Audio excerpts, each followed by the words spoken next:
नमस्कार दोस्तों, जय हिंद, वंदे मातरम। अपना सक्षम पॉइंट है यूट्यूब चैनल पर एक बार फिर से आप सभी का हार्दिक स्वागत है। कल हमने रीट एसएसटी के प्रीवियस ईयर क्वेश्चन की सीरीज शुरू की थी। कल की क्लास में हमने 2022 का जो फर्स्ट शिफ्ट का जो पहला एग्ज़ाम हुआ था, सेकंड शिफ्ट में 23 जुलाई को एसएसटी का, उसको हमने सोल्व किया था। आज की क्लास में हम पढ़ने वाले हैं 24 जुलाई 2022 को जो मॉर्निंग की शिफ्ट में रीट प्रीवियस ईयर का जो पात्रता परीक्षा का जो एग्ज़ाम हुआ था उसको। तो 24 जुलाई 2022 का पेपर आज हम करेंगे आज की क्लास में। तो आज अंत तक आप क्लास देखना। अगर आपको ये वीडियो अच्छे लग रहे हैं तो चैनल को सब्सक्राइब कीजिए, अपने दोस्तों के साथ शेयर कीजिए। करते हैं आज की क्लास को शुरू। पहला प्रश्न है कि मेगस्थनीज ने मौर्य प्रशासन में सैनिक गतिविधियों के संचालन के लिए कितनी उप समितियों का उल्लेख किया है। मेगस्थनीज ने मौर्य संचालन में सैनिक गतिविधियों के संचालन के लिए कितनी उप समितियों का उल्लेख किया है, तो यह किया है 6 उप समितियों का। और इन 6 उप समितियों के अंदर सभी उप समितियों में 5-5 सदस्य थे। इस प्रकार तो टोटल जो सदस्य थे वो 30 सदस्य थे। सभी 6 समितियों में 5-5 सदस्य थे। ये 6 समितियां कौन कौन सी थी, तो 6 समितियां थी। मेगस्थनीज ने मौर्य प्रशासन में सैनिक गतिविधियों के संचालन के लिए एक समिति और 6 उप समितियों का उल्लेख किया है। यह 6 उप समितियां निम्न है। पहली है नौसेना का संचालन करने वाली उप समिति। दूसरी है यातायात और खान पान का संचालन करने वाली उप समिति। तीसरी है पैदल सैनिकों का संचालन करने वाली उप समिति। चौथी है अश्वारोहियों का संचालन करने वाली उप समिति। पांचवी है रथरोहियों का संचालन करने वाली उप समिति। और छठी है हाथियों का संचालन करने वाली उप समिति। नेक्स्ट क्वेश्चन है कि गुप्त काल में ब्राह्मणों को जो भूमि दान दी जाती थी उसे क्या कहा जाता था। गुप्त काल में ब्राह्मणों को जो भूमि दान दी जाती थी उस भूमि को क्या कहा जाता था, तो उसे कहा जाता था अग्रहार। D number option. गुप्त काल में ब्राह्मणों को दान में दी गई भूमि को अग्रहार कहा जाता था। इस भूमि में करों से छूट दी जाती थी और ब्राह्मणों को अन्य प्रशासनिक छूट भी मिलती थी। अग्रहार भूमि का स्वामित्व देवता या मंदिर के पास होता था। अग्रहार को प्राचीन काल में अग्रहारम, चतुर्वेदी मंगलम, घटोका और गोया के नाम से भी जाना जाता था। नेक्स्ट क्वेश्चन है कि चालुक्यों की राजधानी कौन सी थी। चालुक्यों की राजधानी कौन सी थी, एहोल। चालुक्यों की जो इसमें राजधानी थी वह थी एहोल। एहोल चालुक्यों की पहली राजधानी थी। यह कर्नाटक राज्य में स्थित है तथा इसे भारतीय वास्तुकला का उद्गम माना जाता है। बादामी चालुक्यों की द्वितीय राजधानी थी। इसे वातापी भी कहा जाता है। पुलकेशिन प्रथम ने 543 ईस्वी में बादामी को अपनी राजधानी बनाया था। नेक्स्ट क्वेश्चन है ख्वाजा मोइनुद्दीन चिश्ती की दरगाह पर आने वाला पहला सुल्तान कौन था। ख्वाजा मोइनुद्दीन चिश्ती की दरगाह पर आने वाला पहला सुल्तान कौन था, तो वह था Mohammad bin Tughlaq. C number option. Khwaja Moinuddin Chishti की दरगाह पर आने वाले पहले सुल्तान मोहम्मद बिन तुगलक थे। इस दरगाह का निर्माण गुलाम वंश के सुल्तान इल्तुतमिश ने करवाया था। इस यह दरगाह अजमेर शरीफ में है। ख्वाजा मोइनुद्दीन चिश्ती के गुरु ख्वाजा उस्मान हारूनी थे। नेक्स्ट क्वेश्चन है पोलज, परती, चाचर व बंजर भूमि किस प्रकार के काल से संबंधित है। पोलज, परती, चाचर और बंजर भूमि जो कौन से प्रकार के काल से संबंधित थी, तो ये थी मुगल काल की भूमियों के नाम। पोलज, परती, चाचर और बंजर भूमि के प्रभार मुगल काल से संबंधित है। पोलज भूमि में प्रत्येक वर्ष खेती की जाती थी तथा किसी भी वर्ष परती नहीं छोड़ी जाती थी। परती जमीन को 1 या 2 वर्ष के लिए परती रहने दिया जाता था। चाचर भूमि को 3 या 4 वर्ष के लिए परती रहने दिया जाता था और बंजर भूमि को 5 वर्ष या उससे अधिक समय के लिए परती छोड़ दिया जाता था। नेक्स्ट क्वेश्चन है कि अकबर की सुलेख की पसंदीदा शैली कौन सी थी। अकबर की सुलेख की पसंदीदा शैली नस्तलिक। ए नंबर ऑप्शन। अकबर की सुलेख की पसंदीदा शैली नस्तलिक थी। यह लंबे क्षैतिज स्ट्रोक के साथ एक तरल शैली थी जो कश्मीर के मोहम्मद हुसैन अकबर के दरबार में नस्तलिक शैली के उत्तम सुलेखकारों में से एक थे। नेक्स्ट क्वेश्चन है the relief of Lucknow. The relief of Lucknow नामक चित्र 1857 के विषय में किसने बनाया? द रिलीफ ऑफ लखनऊ नामक चित्र जो 1857 के विषय में किसने बनाया था? तो यह चित्र बनाया था थॉमस जोन्स वॉकर ने। द रिलीफ ऑफ लखनऊ नामक चित्र 1857 के विषय में थॉमस जोन्स बोरकर जो एक प्रतिष्ठित ब्रिटिश कलाकार थे ने बनवाया था। इसमें ब्रिटिश सेना के राहत के लड़ाई को चित्रित किया गया। यह चित्र 1857 विद्रोह के घटनाओं को दर्शाने वाला एक महत्वपूर्ण ऐतिहासिक दस्तावेज है। नेक्स्ट क्वेश्चन है गुलामगिरी नामक पुस्तक के लेखक कौन थे? गुलामगिरी पुस्तक किसने लिखी थी? ज्योतिबा राव फूले ने। गुलामगिरी नामक पुस्तक के लेखक ज्योतिबा फूले थे। यह पुस्तक अमेरिका की दास प्रथा पर आधारित थी। ज्योतिबा फूले ने 1873 में सत्यशोधक समाज की स्थापना की थी। नेक्स्ट क्वेश्चन है कि परिवार कल्याण विषय भारत के संविधान की किस अनुसूची में दिया गया है? परिवार कल्याण जो विषय है यह भारत के संविधान की कौन सी अनुसूची में है? तो यह है संविधान की 11वीं अनुसूची में, डी नंबर ऑप्शन। परिवार कल्याण विषय भारत के संविधान की 11वीं अनुसूची में दिया गया है। 11वीं अनुसूची को भारतीय संविधान के 73वें संविधान संशोधन अधिनियम के अंतर्गत 1992 में जोड़ा गया था।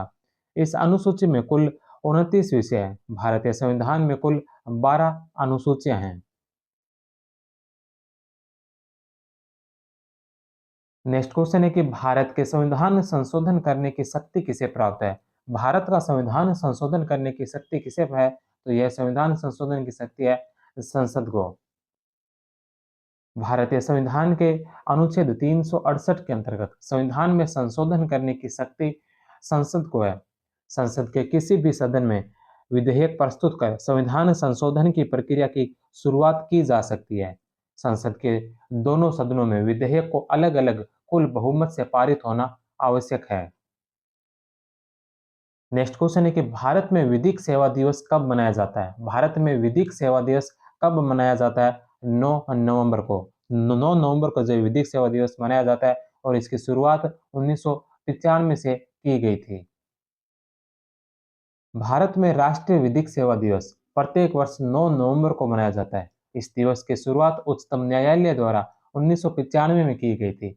इस दिवस का उद्देश्य नागरिकों को निष्पक्ष और उचित न्याय प्रक्रिया सुनिश्चित कराने के लिए जागरूक करना है। नेक्स्ट क्वेश्चन है कि भारत के संविधान की उद्देशिका यानी कि प्रस्तावना में वर्णित शब्दों का सही अनुक्रम क्या है?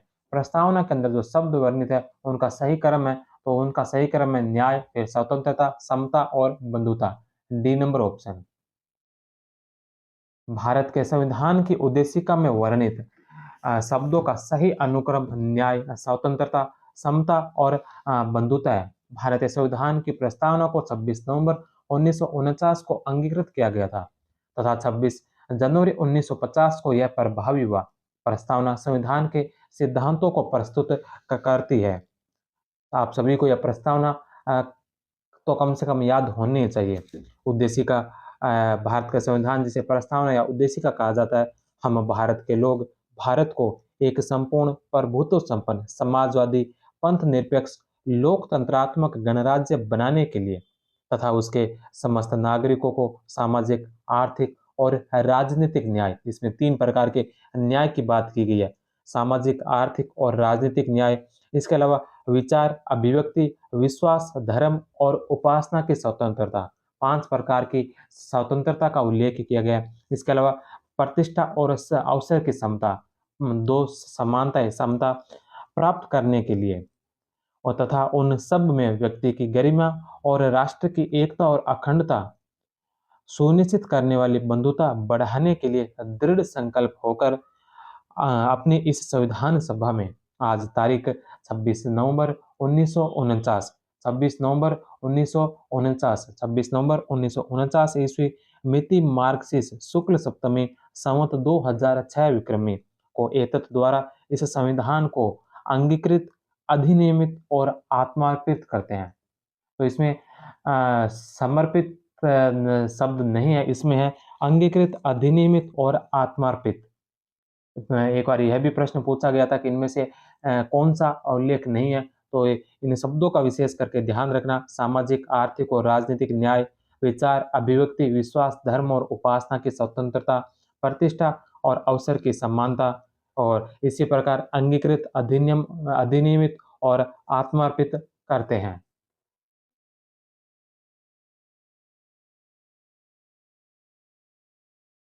न नेक्स्ट क्वेश्चन है कि भारत में लैंगिक अपराधों से बालकों का संरक्षण अधिनियम पोस्को कब लागू हुआ था? भारत में लैंगिक अपराधों से बालकों का संरक्षण अधिनियम पोस्को जो कब लागू हुआ था? तो यह लागू हुआ था 2012 में। भारत में लैंगिक अपराधों से बालकों का संरक्षण अधिनियम पोस्को 14 नवंबर 2012 में लागू हुआ। इस अधिनियम को महिला एवं बाल विकास मंत्रालय ने बनाया था। इस अधिनियम के अंतर्गत नाबालिग बच्चों के साथ होने वाले यौन अपराधों, छेड़छाड़, यौन उत्पीड़न जैसे मामलों में कार्रवाई की जाती है। नेक्स्ट क्वेश्चन है कि निम्न में से कौन सा अनुच्छेद 51 क में दिए गए मूल कर्तव्य में शामिल नहीं है? अनुच्छेद 51 कै के अंदर टोटल 11 मूल कर्तव्य दिए गए हैं। इनमें से 10 मूल कर्तव्य जो 42 संविधान संशोधन 1976 के तहत जोड़े गए थे और 11वां जो मूल कर्तव्य है, यह जोड़ा गया था 86 संविधान संशोधन 2002 के तहत। तो इसमें से कौन सा है जो इन मूल कर्तव्यों में नहीं है? तो करों का भुगतान करे। यह जो मूल कर्तव्य नहीं है, बल्कि करों का भुगतान करना यह एक मौलिक कर्तव्य है। तो देश की रक्षा करे, सार्वजनिक संपत्ति को सुरक्षित करे, वैज्ञानिक दृष्टिकोण का विकास करे, ये इसके मौलिक कर्तव्य है। करों का भुगतान करना भारतीय संविधान के अनुच्छेद 51 क में दिए गए मौलिक कर्तव्य का भाग नहीं है। भारतीय संविधान के भाग 4 क 51 क में मौलिक कर्तव्य का वर्णन है। भारतीय संविधान की स्वर्ण सिंह समिति की अनुशंसा पर 10 मौलिक कर्तव्यों को जोड़ा गया। वर्तमान में मौलिक कर्तव्यों की संख्या 11 है। 11वां जो 86 संविधान संशोधन 2002 के तहत जोड़ा गया था। नेक्स्ट क्वेश्चन है कि किस संविधान संशोधन द्वारा अब मंत्रिपरिषद का आकार निर्धारित किया गया? कौन से संविधान संशोधन के द्वारा अब मंत्रिपरिषद का आकार निर्धारित किया गया? 91वां संविधान संशोधन। 91वां संविधान संशोधन जो 2003 के अंदर हुआ था। भारतीय संविधान के 91वें संविधान संशोधन अधिनियम 2003 के अंतर्गत मंत्रिपरिषद के आकार को सीमित किया गया। इस संशोधन के अंतर्गत प्रधानमंत्री समेत मंत्रिपरिषद के सदस्यों की कुल संख्या 15% से अधिक नहीं होनी चाहिए तथा साथ ही कैबिनेट सदस्यों की संख्या 12 से कम नहीं होनी चाहिए। नेक्स्ट क्वेश्चन है स्वीप। स्वीप संबंधित है। स्वीप किससे संबंधित है? तो यह मतदाता जागरूकता कार्यक्रम, वोटर अवेयरनेस प्रोग्राम से संबंधित है स्वीप। ए नंबर ऑप्शन। स्वीप मतदाता जागरूक कार्यक्रम से संबंधित है। यह भारत के चुनाव आयोग का प्रमुख कार्यक्रम है। स्वीप का पूरा नाम systematic voters education and electoral participation है। इसकी शुरुआत 2009 में भारतीय चुनाव आयोग के द्वारा की गई थी। हाँ, नेक्स्ट क्वेश्चन है दो राज्यों के मध्य विवाद। दो राज्यों के मध्य विवाद उच्चतम न्यायालय के किस क्षेत्राधिकार का हिस्सा है? दो राज्यों के मध्य विवाद उच्चतम न्यायालय के किस क्षेत्राधिकार का हिस्सा है? अब मौलिक क्षेत्राधिकार। ए नंबर ऑप्शन। दो राज्यों के मध्य विवाद उच्चतम न्यायालय के मौलिक क्षेत्राधिकार का हिस्सा है। सर्वोच्च न्यायालय भारत सरकार और एक या एक से अधिक राज्यों के मध्य होने वाले विवादों की सुनवाई करता है। सर्वोच्च न्यायालय के निर्णय अंतिम और बाध्यकारी होते हैं। नेक्स्ट क्वेश्चन है मूल संरचना का सिद्धांत। मूल संरचना का सिद्धांत न्यायपालिका ने किस वाद में प्रतिपादित किया? मूल संरचना का सिद्धांत है जो न्यायपालिका ने कौन से वाद में प्रतिपादित किया था? तो यह क्या था? केशवानंद भारतीवाद में। केशवानंद भारतीवाद। न्यायपालिका ने मूल संरचना का सिद्धांत केशवानंद भारती बनाम केरल राज्य 1973 वाद में प्रतिपादित किया। इस वाद में संसद की संशोधन शक्तियों पर सीमा लगाने का प्रस्ताव किया गया था। नेक्स्ट क्वेश्चन है कि निम्न में से कौन सा कथन असत्य है? असत्य कथन इसमें से कौन सा है? सबसे पहला है कि पृथ्वी को नीला ग्रह कहा जाता है। पृथ्वी का जो ब्लू प्लैनेट नीला ग्रह कहा जाता है, ये सही है। दूसरा, शुक्र को पृथ्वी का जुड़वा ग्रह, अर्थ ट्विन, पृथ्वी को शुक्र का जो पृथ्वी का जुड़वा ग्रह कहा जाता है, ये भी सत्य है। शनि एक आंतरिक ग्रह है। शनि है जो आंतरिक ग्रह नहीं है, बल्कि शनि है जो बाह्य ग्रह है। शनि ग्रह जो बाह्य ग्रह, ना कि आंतरिक ग्रह। सी नंबर ऑप्शन इसका गलत होगा। और डी नंबर है कि बुध सूर्य के चारों ओर एक परिक्रमा 88 दिनों में पूरा करता है, ये भी सही है। असत्य कथन C number option. Brihaspati, Shani, Arun और वरुण बाह्य ग्रह के अंतर्गत आते हैं। ये सूर्य से अधिक दूरी पर होते हैं तथा इनका आकार बड़ा होता है। ये ग्रह गैस और तरल पदार्थों से बने होते हैं। नेक्स्ट क्वेश्चन है, जब 0 डिग्री देशांतर पर सुबह के 10 बज रहे हो तो 15 डिग्री पूर्व देशांतर पर कितना समय होगा? जब 0 डिग्री देशांतर पर सुबह के 10 बज रहे हो तो 15 डिग्री पूर्व देशांतर पर कितना समय होगा? एक देशांतर में जो है 4 मिनट का समय होता है। 4 मिनट का अंतर होता है। तो 0 डिग्री पर अगर 10 बज रहे हैं तो 15 डिग्री यानी 15 देशांतर, 15 इंटू 4 60 मिनट, यानी कि उसमें 11 बज रहे होंगे। ए नंबर ऑप्शन। जब 0 डिग्री देशांतर पर सुबह के 10 बज रहे हो तो पूर्वी देशांतर 15 डिग्री देशांतर पर 11 बज रहा होगा। प्रमुख यामोत्तर के पूर्व में प्रति 1 डिग्री देशांतर पर 4 मिनट का समय लगता है। इसी प्रकार 15 देशांतर पर 60 मिनट का समय लगेगा। नेक्स्ट क्वेश्चन है कि भूपर्पट्टी के नीचे वह स्थान है जहां भूकंपन आरंभ होता है। भूपर्पट्टी के नीचे वह कौन सा स्थान है जहां भूकंपन आरंभ होता है? उद्गम केंद्र। पृथ्वी की सतह के नीचे वह स्थान जहां भूकंप शुरू होता है उसे फोकस या उद्गम केंद्र या हाइपोसेंटर कहा जाता है, और अधिक केंद्र भी कहा जाता है। नेक्स्ट क्वेश्चन है, भूकंप और ज्वालामुखी गठित होने का कारण क्या है? भूकंप और ज्वालामुखी घटित होने का कारण क्या है? तो इसका जो मुख्य कारण है वह अंतर्जनित बल है। लेकिन आयोग ने बोर्ड ने जो इस प्रश्न को डिलीट किया था, इसका बोनस अंक दिया था, तो वैसे इसका जो राइट आंसर होगा वो अंतर्जनित ही होगा। भूकंप और ज्वालामुखी अंतर्जनित बलों के कारण होते हैं। अंतर्जनित बल पृथ्वी के अंदर उत्पन्न होने वाले दबाव होते हैं। इन्हें आंतरिक बल भी कहते हैं। अंतर्जनित बलों के कारण ही पृथ्वी पर अवतलन, भूमि उत्थान आदि प्राकृतिक आपदाएं होती है। नेक्स्ट क्वेश्चन है, अगुलहास धारा कौन से महासागर में प्रवाहित होती है? अगुलहास धारा कौन से महासागर में प्रवाहित होती है? हिंद महासागर में। अगुलहास धारा दक्षिणी हिंद महासागर में प्रवाहित होती है। ये मोजाम्बिक और पूर्वी मेडागास्कर धाराओं के संगम से बनती है। नेक्स्ट क्वेश्चन है, भारतीय पुरातत्व सर्वेक्षण के पहले जनरल कौन थे? भारतीय पुरातत्व सर्वेक्षण के पहले जनरल कौन थे? Alexander Cunningham. C number option. भारतीय पुरातत्व सर्वेक्षण एएसआई के पहले महानिदेशक सर अलेक्जेंडर कनिंघम थे। इन्होंने ही वर्ष 1861 में भारतीय पुरातत्व सर्वेक्षण की स्थापना की थी। भारतीय पुरातत्व सर्वेक्षण एक भारतीय सरकारी एजेंसी है जो पुरातात्विक अनुसंधान और भारत में सांस्कृतिक ऐतिहासिक स्मारकों के संरक्षण और परीक्षण के लिए उत्तरदायी है।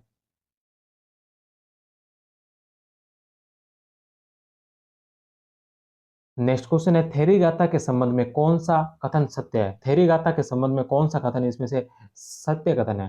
पहला कि यह शुद्ध पिटक का हिस्सा है। थेरी गाथा जो यह शुद्ध पिटक का हिस्सा है, ये सही है। दूसरा, इसमें भिक्खुनियों द्वारा रचित छंदों का संकलन किया गया है, यह भी सत्य है। यह विनय पिटक का हिस्सा है, तो यह विनय पिटक का नहीं है, शुद्ध पिटक का हिस्सा है। 3 नंबर ऑप्शन इसका गलत होगा। और चौथा कि इसमें महिलाओं के सामाजिक और आध्यात्मिक अनुभवों के बारे में अंतर्दृष्टि मिलती है। इसमें महिलाओं के सामाजिक और आध्यात्मिक अनुभवों के बारे में अंतर्दृष्टि मिलती है, यह भी इसका सही है। तो 3 नंबर इसका गलत होगा। 1, 2 और 4।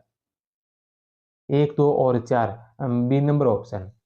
थेरी गाथा बौद्ध भिक्षुओं द्वारा 300 वर्षों की अवधि में लिखी गई 73 कविताओं का संग्रह है। थेरी गाथा के संबंध में निम्न कथन सत्य है। यह सुत्त पिटक का हिस्सा है। इसमें भिक्षुओं द्वारा रचित छंदों का संकलन किया गया है। इसमें महिलाओं के सामाजिक और आध्यात्मिक अनुभवों के बारे में अंतर्दृष्टि मिलती है। नेक्स्ट क्वेश्चन है कि वर्धमान महावीर किस वंश से संबंधित है? वर्धमान महावीर कौन से वंश से संबंधित है? तो इसमें ए और बी दोनों सही माना है। लिच्छवी लिच्छवी है जो वर्धमान महावीर का मातृकुल था। महावीर की जो माता थी वो लिच्छवी वंश की राजकुमारी थी और हर्यक वंश क्षत्रिय वंश के वर्धमान महावीर स्वयं थे। तो ए और बी इसमें दोनों सही माना है। महावीर जैन धर्म के 24वें तीर्थंकर थे। इन्हें वर्धमान के नाम से भी जाना जाता है। महावीर का जन्म 540 ईसा पूर्व में वज्जी साम्राज्य के कुंड ग्राम के राजा सिद्धार्थ और लिच्छवी राजकुमारी त्रिशिला के यहाँ हुआ था। भगवान महावीर इक्ष्वाकु वंश से भी संबंधित थे। नेक्स्ट क्वेश्चन है कि 16 महाजनपदों में मगध प्रथम क्यों था? 16 महाजनपदों में मगध प्रथम क्यों था? क्योंकि यहाँ पर खेती की उपज अच्छी थी, लोहे की खदानें थी और जंगली हाथी उपलब्ध थे। तो ये तीनों ही कारण हैं जिस कारण से 16 महाजनपदों में मगध जो प्रथम पर था। डी नंबर ऑप्शन ये सभी। मौर्य पूर्व काल में 16 महाजनपद था। इन महाजनपदों में सबसे शक्तिशाली और महत्वपूर्ण मगध साम्राज्य था। मगध 16 महाजनपदों में प्रथम था क्योंकि मगध की जमीन उपजाऊ थी जिससे यहाँ अच्छी फसलें होती थी। मगध में लोहे और तांबे के बड़े भंडार थे। मगध के बाहरी वन क्षेत्र में हाथियों को पकड़ा और प्रशिक्षित किया जाता था। मगध के चारों ओर पहाड़ियां और जंगल थे जिससे शत्रुओं के लिए हमला करना मुश्किल था।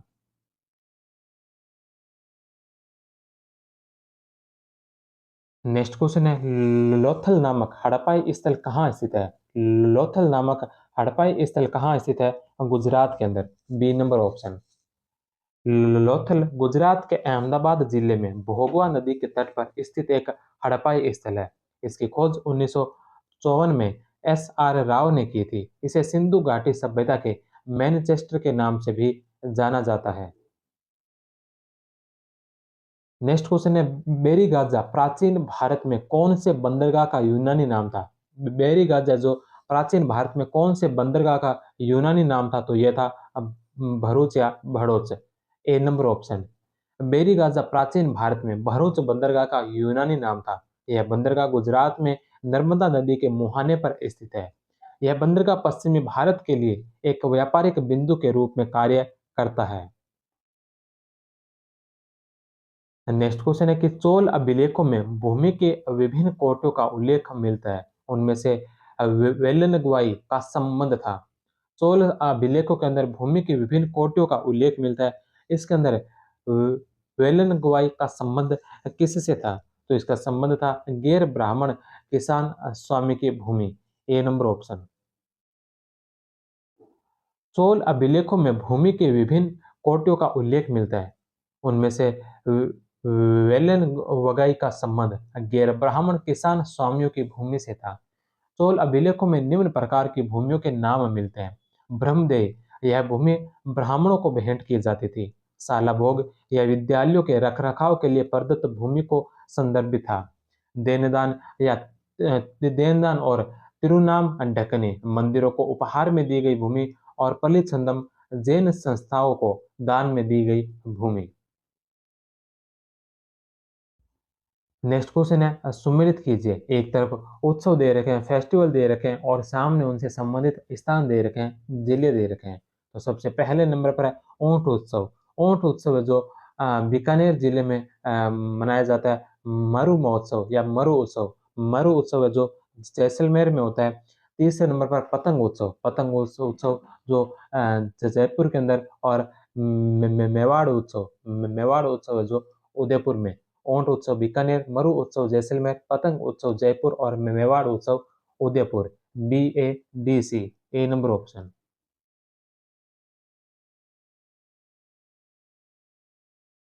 नेक्स्ट क्वेश्चन है कि निम्नलिखित में से कौन सा कथन असत्य है? इसमें से असत्य कथन कौन कौन सा है? सबसे पहला कि जवाहर सागर अभ्यारण्य कोटा बूंदी और चित्तौड़गढ़ में। जवाहर सागर जो अभ्यारण्य है यह कोटा बूंदी और चित्तौड़गढ़ में है, तो यह सही है।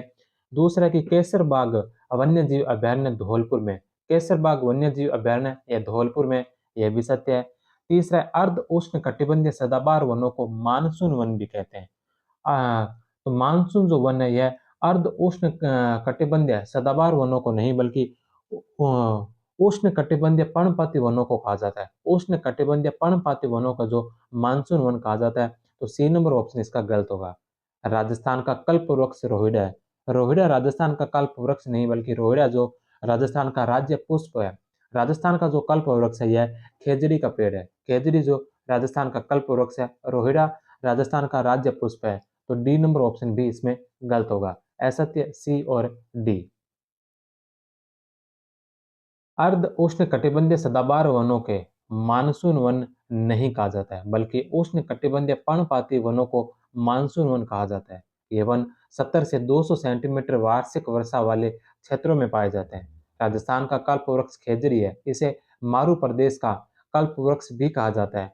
खेजड़ी वृक्ष की लकड़ी ये यज्ञ की संविधा के लिए पवित्र मानी जाती है। नेक्स्ट क्वेश्चन है कि कौन सा सही सुमेलित नहीं है। इनमें से कौन सा जो सही सुमेलित नहीं है। सबसे पहले यहाँ पर नदियों के नाम दे रखे हैं और उनकी सहायक नदियां दे रखी है। लोनी नदी, लोनी नदी की सहायक नदी जोजरी है, ये सही है। दूसरा है बनास नदी, बनास नदी की सहायक नदी है जो मैनाल नदी है, यह भी सत्य है। तीसरा है माही नदी, माही नदी की सहायक बाणगंगा नहीं है। बाणगंगा जो यमुना की सहायक नदी है। माही की बाणगंगा माही की सहायक नदी नहीं है। सी नंबर ऑप्शन इसका गलत होगा। और डी नंबर है चंबल, चंबल की सहायक नदी पार्वती, पार्वती जो चंबल की सहायक नदी है। डी भी सही है, ए बी डी सही। सी नंबर जो इसका असम्मिलित है। माही पश्चिमी भारत की एक नदी है। यह मध्य प्रदेश के धार जिले से अमरोरू पहाड़ियों के में मेहद झील से निकलती है। यह राजस्थान के वागड़ क्षेत्र से होकर गुजरात में प्रवेश करती है। माही नदी की सहायक है सोम, चेप, जाखम और मोरन। बाणगंगा नदी राजस्थान और उत्तर प्रदेश में बहने वाली एक नदी है। यह जयपुर जिले के बेरात पहाड़ियों से निकलती है और उत्तर प्रदेश के आगरा जिले में फतेहाबाद के पास यमुना में मिल जाती है। नेक्स्ट क्वेश्चन है कि अजमेर के पास स्थित पुष्कर में वराह मंदिर का निर्माण किसने करवाया। अजमेर के पास स्थित पुष्कर के अंदर वराह मंदिर का निर्माण किसने करवाया था। अर्णोराज ने। B number option. अजमेर में स्थित पुष्कर में वराह मंदिर का निर्माण 12वीं शताब्दी ईस्वी में राजा अर्णोराज चौहान के द्वारा बनाया गया था। यह भगवान विष्णु के तीसरे अवतार वराह को समर्पित है।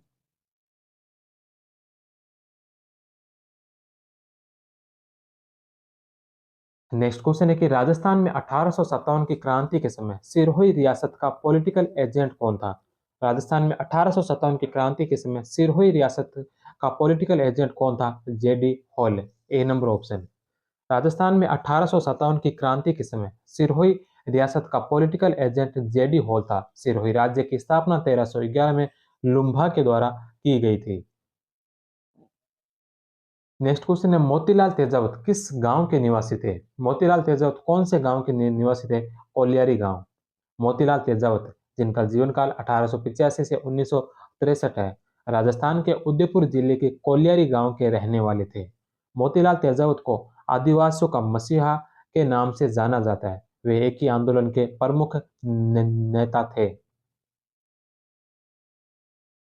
नेक्स्ट क्वेश्चन है कि 1987 का सूर्यमल मिशन पुरस्कार कन्हैयालाल सेठिया की किस साहित्यिक रचना को दिया गया। 1987 का सूर्यमल मिशन पुरस्कार है जो कन्हैयालाल सेठिया की कौन सी साहित्यिक रचना को दिया गया था। शबद, डी नंबर ऑप्शन। 1987 में सूर्यमल मिश्रण द्वारा कन्हैयालाल सेठिया की शबद साहित्यिक रचना को दिया गया। कन्हैयालाल सेठिया का जन्म 1919 में राजस्थान के चूरू जिले के सुजानगढ़ नामक स्थान पर हुआ था। नेक्स्ट क्वेश्चन है हातल गांव। हातल गांव का संबंध राजस्थान के एकीकरण में कौन सी रियासत से जुड़ा है। हातल गांव का संबंध राजस्थान के एकीकरण में कौन सी रियासत से जुड़ा है। Sirohi, D number option. Hatal गांव का संबंध राजस्थान के एकीकरण में सिरोही रियासत से जुड़ा है। राजस्थान एकीकरण की प्रक्रिया 1948 से शुरू होकर 1956 तक 7 चरणों में पूरी हुई। नेक्स्ट क्वेश्चन है कि governor general governor general Lord William Bentinck ने किस दुर्ग को दुनिया का दूसरा जिब्राल्टर कहा है। Governor general Lord William Bentinck ने किस दुर्ग को दुनिया का दूसरा जिब्राल्टर कहा था। तो यह कहा था तारागढ़ दुर्ग को। British governor general Lord William Bentinck ने अजमेर के तारागढ़ किले को दुनिया का दूसरा जिब्राल्टर कहा है। तारागढ़ किला अजमेर की सबसे ऊंची पर्वत श्रृंखला पर बना है। नेक्स्ट क्वेश्चन है कि आदिवासियों का कुंभ। आदिवासियों का कुंभ राजस्थान के कौन से मेले को कहा जाता है? वेणेश्वर मेला। आदिवासियों का कुंभ राजस्थान के डूंगरपुर जिले में लगने वाले वेणेश्वर मेले को कहा जाता है। यह मेला माघ शुक्ल पूर्णिमा के दिन सोम, माही और जाखम जैसी तीन पवित्र नदियों के संगम पर लगता है। नेक्स्ट क्वेश्चन है थमड़ियों, थेड़ियों, आड, ठूसी नामक आभूषण महिलाओं द्वारा कहाँ धारण किए जाते हैं? थमड़ियों, थेड़ियों, आड, ठूसी नामक आभूषण है जो महिलाओं द्वारा कहाँ धारण किए जाते हैं? कंठ में। B number option. थमड़ियों, थेड़ियों, आड, ठूसी नामक आभूषण महिलाओं द्वारा कंठ में धारण किए जाते हैं। मध्यटी एक पारंपरिक आभूषण है जो गले में धारण किया जाता है। नेक्स्ट क्वेश्चन है Maharaja school of arts and crafts. Maharaja school of arts and crafts की स्थापना किस राजस्थानी शासक के द्वारा करवाई गई थी? सवाई राम सिंह के द्वारा। Maharaja school of arts and crafts की स्थापना 1857 ईस्वी में के प्रारंभ में जयपुर की तत्कालीन रियासत के शासक महाराजा स्वाई राम सिंह द्वितीय द्वारा मदरसा ए हुनरी कला संस्थान के नाम से की गई थी। 1886 में इसका नाम बदलकर महाराजा स्कूल ऑफ आर्ट्स कर दिया गया। नेक्स्ट क्वेश्चन है वालर नृत्य। वालर नृत्य किसके द्वारा किया जाता था? तो वालर नृत्य किसके द्वारा किया जाता था? वालर नृत्य किया जाता था स्त्री व पुरुषों के द्वारा। वालर नृत्य स्त्री व पुरुषों के द्वारा किया जाता है। C number option. वालर नृत्य राजस्थान का एक लोकप्रिय नृत्य है जिसे विशेष रूप से पुरुष और महिलाओं द्वारा किया जाने वाला एक सुंदर और उत्साही आदिवासी नृत्य है। यह नृत्य ग्रासिया जनजाति में प्रसिद्ध है। ग्रासिया जनजाति मुख्य रूप से दक्षिणी राजस्थान में निवास करती है। नेक्स्ट क्वेश्चन है निम्न में से किस उद्देश्य की संप्राप्ति पर विद्यार्थी किसी मानचित्र में अंकित अशुद्धियों को सही कर सकता है? निम्न में से किस उद्देश्य की संप्राप्ति पर विद्यार्थी किसी मानचित्र में अंकित अशुद्धियों को सही कर सकता है? ज्ञानार्जन, ज्ञानार्जन, बोध का विकास,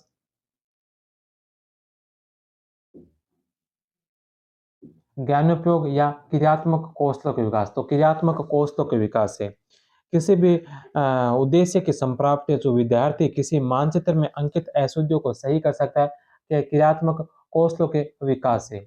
एक विद्यार्थी क्रियात्मक कौशलों के विकास द्वारा मानचित्र में दी गई किसी भी अंकित अशुद्धियों को सही कर सकता है। क्रियात्मक कौशल विकास का एक विकास वह अधिगम है। क्रियात्मक कौशल विकास वह अधिगम है जिसके द्वारा व्यक्ति अनुभव प्राप्त करते हैं और उनके कौशल और क्षमताओं का विकास होता है। क्रियात्मक कौशल विकास छात्रों द्वारा अंकित अशुद्धियों को सही करने करने के लिए अधिगम और उस विषय विशेष वस्तु के साथ अनुभव करने के लिए एक समस्या समाधान दृष्टिकोण है। इसमें कार्य करना और परिणामों पर चिंतन करना शामिल है। नेक्स्ट क्वेश्चन है शिक्षा नई पीढ़ी के समाजीकरण के अतिरिक्त कुछ नहीं है। कथन कहा गया। शिक्षा जो नई पीढ़ी के समाजीकरण के अतिरिक्त कुछ नहीं है, यह कथन किसके द्वारा कहा गया था? दुर्खिम के द्वारा। शिक्षा नई पीढ़ी के समाजीकरण के अतिरिक्त कुछ भी नहीं है, यह कथन दुर्खिम के द्वारा कहा गया। नेक्स्ट क्वेश्चन है model of understanding level of teaching. Model of understanding level of teaching को इस नाम से भी जाना जाता है। इसको किस नाम से भी जाना जाता है? तो इसे मॉरिसन मॉडल भी कहा जाता है। मॉरिसन मॉडल को ही model of understanding level of teaching के नाम से जाना जाता है। Model of understanding level of teaching को मॉरिसन मॉडल के नाम से भी जाना जाता है जिसके मुख्य प्रस्तावक मॉरिसन है। अब मॉरिसन मॉडल के 5 चरण हैं: अन्वेषण, प्रस्तुतिकरण, आत्मसातीकरण, संगठन और सहस और पाठ। नेक्स्ट क्वेश्चन है कि निम्न में से बेंजामिन ब्लूम के संज्ञानात्मक पक्ष के से संबंधित कौन सा शिक्षण उद्देश्य नहीं है? निम्न में से बेंजामिन ब्लूम के संज्ञानात्मक पक्ष से संबंधित कौन सा शिक्षण उद्देश्य नहीं है? तो ज्ञान है, विश्लेषण है, मूल्यांकन है, अधिग्रहण नहीं है। B number option. Benjamin Bloom के संज्ञानात्मक पक्ष से संबंधित शिक्षण उद्देश्य ज्ञान, समझ, अनुप्रयोग, विश्लेषण, संश्लेषण और मूल्यांकन है। इस प्रकार अधिग्रहण बेंजामिन ब्लूम के संज्ञानात्मक पक्ष से संबंधित नहीं है। नेक्स्ट क्वेश्चन है, अनुदेशन तकनीक की प्रकृति के अनुसार परियोजना विधि संबंधित है। अनुदेशन तकनीक की प्रकृति के अनुसार परियोजना विधि किससे संबंधित है? तो यह जो विधि संबंधित है यह है GCI, ग्रुप कंट्रोल इंस्ट्रक्शन, समूह नियंत्रण अनुदेशन। D number option. अनुदेशन विधि शिक्षार्थियों को दिए गए प्रशिक्षण को बढ़ाने और वर्णन करने के लिए शिक्षकों द्वारा उपयोग की जाने वाली विधि अनुदेशन विधि है। इसमें समूह को प्रत्येक सदस्य गतिविधियों को सक्रिय रूप से भाग लेता है। इसमें छात्र किसी विशेष विषय पर प्रस्तुतिकरण करते हैं और समूह में उस पर चर्चा करते हैं। इस प्रकार अनुदेशन तकनीक की प्रकृति के अनुसार परियोजना विधि समूह नियंत्रण अनुदेशन GCI से संबंधित है। परियोजना विधि मूल रूप से करके सीखना अधिगम पर आधारित है। नेक्स्ट क्वेश्चन है कि मूल्यांकन एवं मापन के संबंध का निर्धारण निम्न में से किस सूत्र द्वारा प्रदर्शित किया जा सकता है? मूल्यांकन एवं मापन के संबंध का निर्धारण निम्न में से किस सूत्र के द्वारा प्रदर्शित किया जाता है? तो यह किया जाता है मूल्यांकन बराबर मापन प्लस मूल्य निर्धारण। B number option. मूल्यांकन का अर्थ है किसी चीज के मूल्य, महत्व या गुणवत्ता के बारे में निर्णय लेना। यह निर्णय मापन पर आधारित होता है, जो कुछ नियमों के अनुसार वस्तुओं के गुणों को संख्याओं से जोड़ने की प्रक्रिया है। अतः इसलिए मूल्यांकन एक व्यापक अवधारणा है जिसमें मापन इसके एक घटक के रूप में शामिल है। अतः हम कह सकते हैं कि मूल्यांकन बराबर मापन प्लस मूल्य निर्धारण से होता है। नेक्स्ट क्वेश्चन है कि निम्न में से कौन सा पद परियोजना विधि का भाग नहीं है? निम्न में से कौन सा पद है जो परियोजना विधि का भाग नहीं है? तो परियोजना विधि का भाग कौन सा नहीं है? परिस्थिति उत्पन्न करना, परियोजना का चुनाव करना और परियोजना का मूल्यांकन करना। ये तीनों परियोजना विधि के ही भाग है। सूचना का विश्लेषण ये परियोजना विधि का भाग नहीं है। C number option. परियोजना विधि में निम्नलिखित चरण शामिल होते हैं। परियोजना को पूरा करने के लिए उपयुक्त विधियों का चुनाव करना तथा इसके अलावा परियोजना की प्रगति और परिणामों का आंकलन करना भी शामिल है। इसके अलावा परियोजना विधि में उसको अंतिम रूप से निष्कर्ष निकालना भी शामिल है।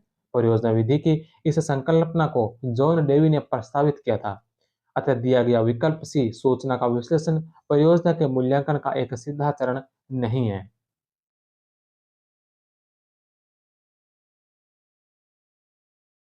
नेक्स्ट क्वेश्चन है, राष्ट्रीय शिक्षा नीति 1986। राष्ट्रीय शिक्षा नीति 1986 में मूल्यांकन को निरंतर और व्यापक बनाने के अंतर्गत निम्न सुझाव नहीं दिया गया। इसमें कौन सा सुझाव नहीं दिया गया था? तो मूल्यांकन लक्ष्य आधारित होना चाहिए, यह सुझाव दिया था। मूल्यांकन का स्वरूप व्यापक होना चाहिए, मूल्यांकन निरंतर किया जाना चाहिए। गहन प्रशिक्षण प्रश्न पत्र निर्माण में अध्यापकों को गहन प्रशिक्षण की आवश्यकता नहीं है, यही बात है जो गलत है। D number option. राष्ट्रीय शिक्षा नीति 1986 सतत एवं व्यापक मूल्यांकन को बढ़ावा देती है। इसके लिए बच्चों का नियमित मूल्यांकन और बच्चों के व्यवहार का गहन अवलोकन महत्वपूर्ण है। अतः यह सुनिश्चित करता है कि बच्चों की प्रगति का निरंतर मूल्यांकन हो, जिससे उसकी शैक्षिक आवश्यकताओं की पहचान की जा सके। अतः NEP नेशनल एजुकेशन पॉलिसी 1986 के अंतर्गत प्रश्न पत्र निर्माण में अध्यापकों को गहन प्रशिक्षण की आवश्यकता नहीं है का सुझाव नहीं दिया गया। अतः विकल्प डी सही होगा।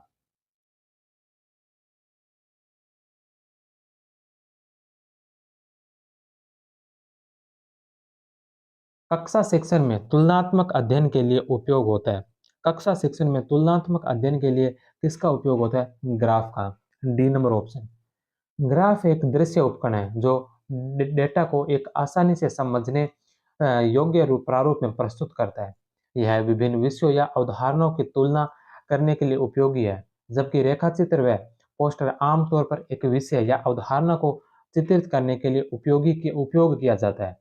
इसके अलावा समय तालिकाएं अनुभव आधारित सीखने का तरीका है, लेकिन इसका सीधा संबंध तुलनात्मक अध्ययन से नहीं है।